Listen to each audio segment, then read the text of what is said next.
ایک بڑا پیارا واقعہ ہے. ایک گاؤں میں بارش نہیں ہو رہی تھی اور لوگ پیاسے مر رہے تھے. کئی سال ہو گئے بارش نہیں ہو رہی تھی. آخر کار گاؤں والوں نے پلان کیا کہ سارے گاؤں والے جمع ہوتے ہیں اور مل کر دعا کرتے ہیں. نماز استسقاء اور اس کا ایک پورا طریقہ ہے دعا کا. ایک قطرہ بارش کا نہیں پڑ رہا تھا. مویشی بھی پیاسے, لوگ بھی پیاسے, کنویں بھی سوکھ گئے تھے. اب جب گراؤنڈ میں لوگ جمع ہوئے نا تو ایک نوجوان ہاتھ میں چھتری لے کر آیا. لوگ اس کا مذاق اڑانے لگے. ارے اللہ کے بندے, سالوں ہو گئے بارش نہیں ہوئی ہیں, تم چھتری لے کر آئے ہو. تو کہتا مانگنے کس سے آیا ہوں, اس رب نے بارش تو دینی ہے, واپسی کیا بھیگتا ہوا جاؤں گا. اور علماء کہتے ہیں جب دعا شروع ہوتی ہے تو اتنی بارش ہوتی ہے کہ پورا گاؤں بھیگتا جاتا ہے. وہ نوجوان چھتری کے سائے میں جا رہا ہے. فرمایا یہ اس نوجوان کا یقین تھا جس کی وجہ سے یہ بارش ہوئی ہے. کاش یہ بات سمجھ آ جائے. ارے رب پر بھروسہ نہیں کرو گے تو کس پر بھروسہ کرو گے؟ اپنے دین پر, اللہ رسول کے فرمان پر ہی ہمیں بھروسہ نہیں ہے. غور کیجئے, یہ یقین لے آؤ واپس, زندگی میں موج آ جائے گا. زندگی اتنی پرسکون ہو جانی ہے اگر اللہ کے فیصلوں پر یقین آ جائے, اللہ کی عطاؤں پر یقین ہو جائے, آخرت کے وعدوں پر یقین ہو جائے, نبی پاک کی حدیثوں پر یقین ہو جائے. اعلیٰ حضرت رحمۃ اللہ تعالی علیہ کا کیسا یقین تھا. ایک بار غالباً اپنی والدہ کے ساتھ حج پر جا رہے تھے. اس زمانے میں پانی کے شپ جاتے تھے. اتنا زبردست رف سی ہو گیا, طوفان آ گیا, لوگ ڈر گئے, کلمے پڑھنے لگے, یہاں تک کہ لوگوں نے کفن نکال لیے کہ چلو کفن پہن لے, ڈوبنے والا ہے جہاز. اعلیٰ حضرت امام اہل سنت مفتی ہیں, ٹھیک ہے نا, اتنے بڑے مفتی ہوتے ہوئے نے آپ نے بھی والدہ کو کہا میں اللہ کی قسم کھا کر کہتا ہوں جہاز نہیں ڈوبے گا. تھوڑی دیر ہوئی تو ایسا ہی ہوا, جہاز کو کام ڈاؤن ہو گیا, سب خیر سے پہنچ گیا. تو ماں نے کہا بیٹا اتنی بڑی قسم کیسے کھا لی تم نے؟ کہ میں نے نبی پاک علیہ الصلوۃ والسلام کا فرمان سنا ہے, جو کشتی میں بیٹھ کر یہ دعا پڑھ لے, بسم اللہ مجریہا و مرساہا ان ربی لغفور الرحیم, وہ کشتی نہیں ڈوبے گی. میں اللہ کی قسم کھا کے کہتا ہوں کہ میرے نبی نے فرمایا نا, وہ یقین تھا. ہم کتنی بار دعا پڑھتے ہیں مگر دعا پڑھ کے بھی کہتے ہیں پتہ نہیں قبول ہوگی نہیں ہوگی, پڑھ لیتے ہیں. یہ والی چیز نکال دیں. وظیفے ہمارے کیوں نہیں لگتے؟ لوگ کہتے ہیں وظیفہ پڑھ رہا ہوں مسئلہ نہیں ہو رہا, تعویذ لیا پھر بھی مسئلہ. تعویذ پہنتے وقت بھی خیال ہی ہوتا ہے چلو یار پہن لیتے ہیں, پتہ نہیں ہونا ہے نہیں ہو تو کچھ نہیں ہونا. وظیفہ پڑھ لیں اور کہہ رہے پتہ نہیں ہوتا. پہلے یقین لائیں. اچھا ڈاکٹر بھی یہی کہتے ہیں, یہ صرف آپ یہ وظائف اور ان چیزوں میں نہیں, آپ اگر ڈاکٹر پر بھی یقین نہ رکھیں نا کہ یار اس کی دوائی پتہ نہیں کام کرتی ہے نہیں کرتی, کیونکہ بہت ساری چیزوں کے پیچھے یقین, ول پاور. بڑا خوبصورت جملہ میں نے کتاب میں پڑھا تھا کہ جو لوگ کہتے ہیں یہ ہو جائے گا ان سے ہو جاتا ہے, جو لوگ کہتے ہیں یہ نہیں ہوگا ان سے نہیں ہوتا ہے. کاش یہ بات سمجھ آ جائے آپ کو. ہو جائے گا, آپ کر لو گے. بڑے بڑے کام لوگ کر جاتے ہیں, میں کر لوں گا انشاءاللہ, پتہ نہیں ہوگا نہیں ہوگا, ٹرائی کر لیتا ہوں, پہلے ہی سمجھ لو نہیں ہوگا. اندر حوصلہ تو لائیں نا, یقین تو لائیں. اگر رب پر ہی بھروسہ نہیں ہوگا تو ہم کدھر جائیں گے؟ اب ذرا سنیے گا, امیر اہل سنت ایک بڑا پیارا واقعہ اپنے رسالے میں لکھا کہ ایک ڈاکوؤں کا گروہ جو تھا ڈکیتی کے لیے ایک جگہ پہنچا. تو وہاں کھجور کے 3 درخت تھے. ایک درخت خشک تھا, یعنی اس میں پھل نہیں لگے ہوئے تھے. دوسرا درخت پھلدار تھا.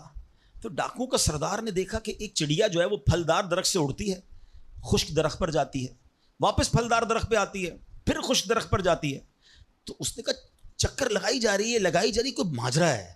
تو اس نے غور سے دیکھا تو کیا دیکھا کہ وہ چڑیا جو ہے وہ پھلدار درخت سے جو ہے وہ کھجور لیتی ہے, اور جب خشک درخت پر جاتی ہے تو وہاں ایک اندھا سانپ منہ کھولے بیٹھا ہے. وہ چڑیا جا کر اس کے منہ میں کھجور ڈال کے آتی ہے, پھر دوبارہ جاتی ہے کھجور لا کر پھر اس سانپ کے منہ میں ڈالتی ہے. وہ جب ڈاکوؤں نے دیکھا تو وہ تو حیران ہو گیا, رونے لگ گیا کہ اے اللہ پاک, یہ وہ جانور ہے سانپ جس کو مارنے کا حکم تیرے پیارے حبیب علیہ الصلوۃ والسلام نے دیا ہے, کیونکہ یہ مسلمانوں کو تکلیف پہنچاتا ہے. مگر تو نے جب اس کی آنکھیں لی تو اس کے رزق کا انتظام کر دیا اور ایک چڑیا کی ڈیوٹی لگا دی کہ وہ جا کر اس کو کھانا پہنچائے. تو میں تو اشرف المخلوقات ہوں, میں تیرے بندوں کو لوٹ رہا ہوں. اے اللہ تو میری توبہ قبول فرما, میں آئندہ ایسا نہیں کروں گا. یہ رونے لگا. اب یہ سوچ رہا ہے سبحان اللہ. تو اللہ اکبر, غیب سے آواز آئی کہ اے فلاں میری توبہ کا دروازہ کھلا ہوا ہے. ڈاکو کہتا ہے یا اللہ میں نے توبہ کی. پھر غیب سے آواز آئی ہم نے تیری توبہ قبول کر لی. اچھا جب اس نے توبہ کی تو اس کے سارے ساتھی سن رہے تھے کہ سردار آپ نے توبہ کی, ہم نے بھی توبہ کی. کہا سوچو تو صحیح, ہم ڈکیتی کر رہے ہیں, ہم چوری کر رہے ہیں, رب جب اس اندھے سانپ کو روزی دے گا تو ہمیں کیوں نہیں دے گا؟ ہم اللہ کی قدرت پر یقین کیوں نہ رکھیں؟ سب نے توبہ کر لی. اب جب توبہ کر لی تو انہوں نے کہا کہ اب ایسا کرتے ہیں کہ حج کو چلتے ہیں.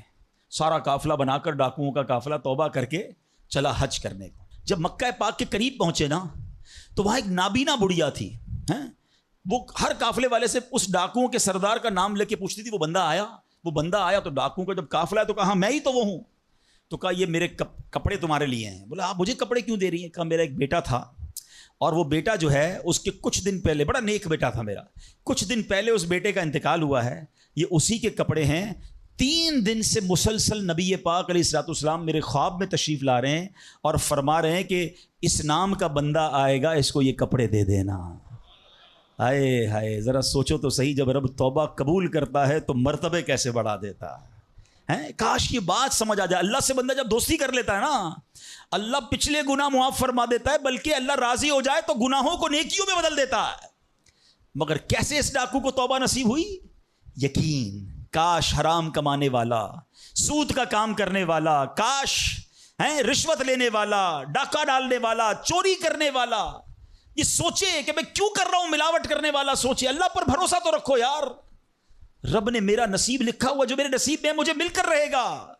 کاش یہ بات سمجھ آ جائے. صدیق اکبر رضی اللہ تعالیٰ مسلمانوں کے پہلے خلیفہ, جب آپ نے یہ آیت پڑھی نا قرآن پاک میں, اللہ ارشاد فرماتا ہے وما من دابۃ فی الارض الا علی اللہ رزقها, اللہ فرماتا ہے اور زمین پر چلنے والا کوئی جاندار ایسا نہیں جس کا رزق اللہ کے ذمہ کرم پر نہ ہو.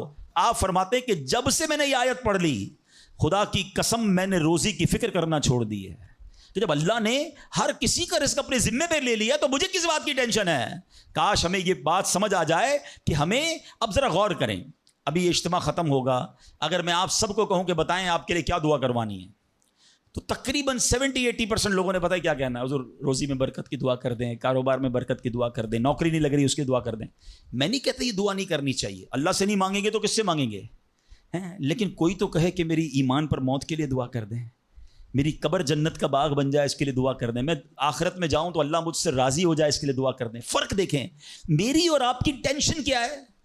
دنیا, روزی, مال, حالانکہ اس کا وعدہ ہے, دانے دانے پر لکھا ہے کھانے والے کا نام, مجھے مل کر رہے گا. مگر اللہ نے مغفرت کا وعدہ نہیں کیا ہے. اس کی دعا کہاں ہے؟ اس کی ٹینشن کیوں نہیں ہے؟ ایسے کئی لوگ مجھے بھی ملے, آپ کو بھی ملے ہوں گے, یار رات کو نیند نہیں آ رہی, کیوں؟ بس یار کاروبار کی ٹینشن بہت ہے.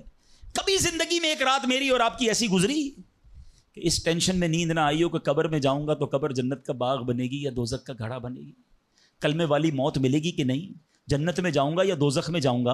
میزان عمل پر جب اعمال تولے جائیں گے, گناہ کا پلڑا بھاری ہوگا یا نیکیوں کا پلڑا بھاری ہوگا. یار آج جون جولائی کی گرمی, ہیٹ اسٹروک کی باتیں ہو رہی ہیں, 50 ڈگری میں حال برا ہو گیا. سورج 1 میل پر جب ہوگا اور لوگوں کی پیاس زبان سے باہر زبانیں آئیں گی, مجھے جام کوثر نہ ملا تو میرا کیا بنے گا. کبھی اس کی ٹینشن, اس کا وعدہ نہیں ہے. یہ اللہ سے دعا کرنی ہے, اس کے لیے کوشش کرنی ہے. ساری زندگی ایک ہی ٹینشن, چھوٹا گھر ہے تو بڑا کرنا ہے, کاروبار کو وسیع کرنا ہے, اور آمدنی. اور میں نہیں کہتا دعا نہ کریں, کوشش نہ کریں, خدا نہ خواستہ اس کا کوئی یہ مطلب ڈالے کہ چلو بھائی اب تو اللہ نے اپنے ذمہ کرم پر لے لیا تو اب کوئی کام کاج نہیں کرنا. نہیں, دنیا عالم اسباب ہے, اسباب کا کشکول لے کر بارگاہ الہی میں جانا ہے اور توکل والے انداز میں دعا کرنی ہے, تو اپنی رحمت کے سمندر سے ہمارے اسباب کے کشکول میں وہ ہماری روزی عطا فرمائے گا. اسباب اختیار ضرور کرنے, مگر اسی فکر میں زندگی تو برباد نہ کر دینا کہ سارا صبح سے لے کر شام تک ایک ہی ٹینشن. بھروسہ رکھے رب پر, یقین رکھے رب پر. آج حال یہ ہے, بچہ پیدا ہو جائے تو ٹینشن, او ہو اب میرا بچہ ہو گیا, اس کی آگے پرورش میں کیسے کروں گا, اس کی تعلیم کا کیا ہوگا, اور خاص طور پہ بچی پیدا ہو جائے تو ایسے بدبخت لوگ ہیں کہ اب جناب بیوی کو برا بھلا کہہ رہے ہیں, خاندان میں جھگڑے ہو رہے ہیں بچی کی پیدائش پر کہ اب اس کی شادی کیسے ہوگی, یہ تو بوجھ آ گئی ہے. معاذ اللہ.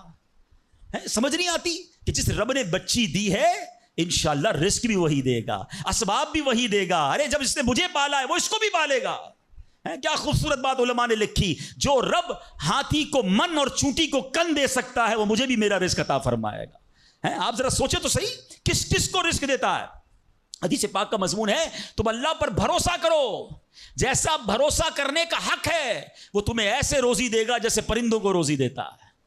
پرندوں کو سمجھتے کتنی کیسے روزی ملتی ہے؟ کبھی گھونسلے دیکھیں پرندوں کے؟ اچھا پہلے تو یہ نہیں پتا, کراچی والوں کو تو پرندے دیکھنے کو نہیں ملتے.